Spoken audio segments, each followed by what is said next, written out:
অপরাজিতা আনল পশ্চিমবঙ্গ সরকার। ধর্ষকদের চরম শাস্তি দিতে কি সাজার বিধান রয়েছে?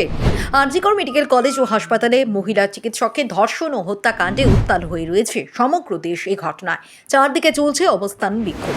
এহেন হাড়হিম করা ঘটনার প্রতিবাদে সাধারণ মানুষের থেকে শুরু করে সমাজের এমন কোনো মানুষ বাকি নেই যারা কিনা তিলোত্তমার ন্যায় বিচারের দাবিতে রাস্তায় নামেনি। এদিকে আগামী সময়ে এরকম ঘটনা যাতে না ঘটে, এরকম ঘটনায় দোষীদের সর্বোচ্চ শাস্তি কি হতে পারে তা নিয়ে পশ্চিমবঙ্গ সরকার একটি বিশেষ বিল আনার পরিকল্পনা করছে। এই নিয়ে বিশেষ দুদিনের বিধানসভা অধিবেশনও বসেছে। পশ্চিমবঙ্গ বিধানসভা দুদিনের বিশেষ অধিবেশনে ধর্ষণ ও হত্যা মামলায় দোষীদের মৃত্যুদণ্ড দেওয়ার জন্য নতুন বিলের নাম দেওয়া হয়েছে অপরাজিতা মহিলা ও শিশু বিল বা পশ্চিমবঙ্গ ফৌজদারি আইন সংশোধনী বিল 2024। কি এই অপরাজিতা মহিলা ও শিশু বিল? সূত্রের খবর, পশ্চিমবঙ্গ বিধানসভার দুদিনের বিশেষ অধিবেশনে ধর্ষণ ও হত্যা মামলায় দোষীদের মৃত্যুদণ্ডের দাবিতে যে নতুন বিল পেশ করা হবে তার নাম দেওয়া হয়েছে অপরাজিতা মহিলা ও শিশু বিল।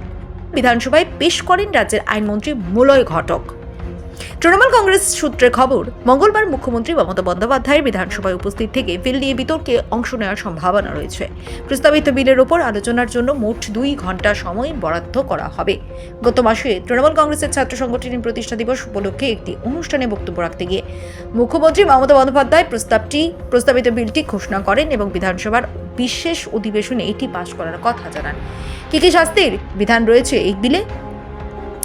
এখন আপনি নিশ্চয়ই ভাবছেন এ বিলে কি শাস্তির বিধান রয়েছে। তাহলে চোখ রাখুন আজকের এই প্রতিবেদনের উপর।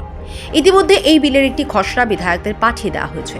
অপরাজিতা নারী ও শিশু বিল, পশ্চিমবঙ্গ ফৌজদারি আইন সংশোধনী বিল 2024। গুরুত্বপূর্ণ সংযোজন হলো, ধর্ষণের ফলে নির্যাতিতা যদি কোমায় চলে যান সেক্ষেত্রে ধর্ষকের মৃত্যুদণ্ডের বিধান দেওয়া হয়েছে। 2, ধর্ষণ করে খুনের ক্ষেত্রে আগের আইন অনুযায়ী ফাঁসির সাজা বহাল থাকছে। গণধর্ষণের ক্ষেত্রে ন্যূনতম শাস্তি আজীবন কারাবাস ও জরিমানা। এছাড়া থানায় ধর্ষণের মামলা দায়েরের 21 দিনের মধ্যে তদন্ত শেষ করতে হবে। দরকারে অতিরিক্ত 15 দিন মিলবে। 4, নির্যাতিতার পরিচয় প্রকাশ করলে 3 থেকে 5 বছরের জেল ও জরিমানার বিধান রয়েছে নতুন বিলে। সর্বোপরি এই নতুন বিলে মহিলা শিশুদের সুরক্ষায় তৈরি হবে অপরাজিতা টাস্ক ফোর্স। জেলায় জেলায় এই টাস্ক ফোর্স কাজ করবে। এর নেতৃত্বে থাকবেন ডিএসপি পদমর্যাদার আধিকারিক। মহিলা আধিকারিককে এক্ষেত্রে অগ্রাধিকার দেওয়া হবে। তিলোত্তমা কাণ্ডে উত্তাল দেশ। ধর্ষণের ঘটনায় কেন্দ্রীয় আইন প্রণয়নের দাবিতে মোদীকে চিঠি অবধি দেন মুখ্যমন্ত্রী মমতা বন্দ্যোপাধ্যায়।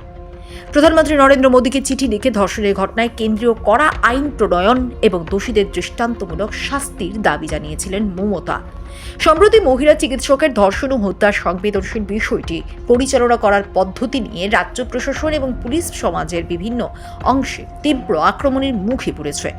অনেকে অভিযোগ করেছেন যে রাজ্য প্রশাসনের পক্ষ থেকে এই মর্মান্তিক ঘটনার গোপনীয়তা গোপন করার চেষ্টা করা হয়েছিল।